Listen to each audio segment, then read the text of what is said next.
The Young Global Leaders program of the Boston Global Forum, I think, is the most exciting thing that the Forum has done. You know, when we think about the world and we think about what we can contribute to peace and security in the world, we sometimes look to top leaders like President Obama or President Putin, and we put all of our aspirations into the actions of these leaders. But history tells us a different story, that the real contributions come from the middle level, from the actions of people who really care about issues like peace and security, and who work at it daily, and work at it with others who also care about it.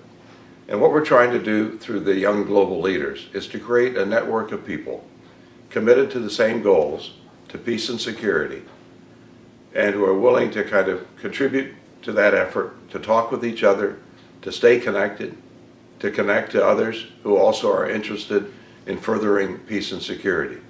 And the Young Global Leaders is truly global. In the last year, the Boston Global Forum looked carefully at the conflicts that have occurred in the South and East China Seas. And we looked at the relationship particularly between the United States, Japan, and China, trying to promote principles that could contribute to peace and security in that particular area. But the Young Global Leaders is much broader than that.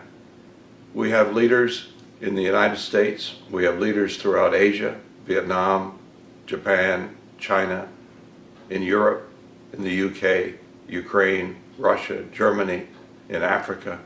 It truly is a global network. And what we want and what we ask from our Young Global Leaders is that you work at the goals of peace and security, that you work with each other, that you learn from each other, and that you share your ideas with those who are outside the network.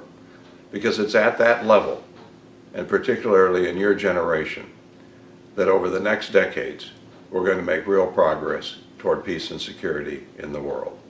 So thank you for being part of the Boston Global Forum's Young Global Leaders effort, and we look forward to working with you in the years ahead.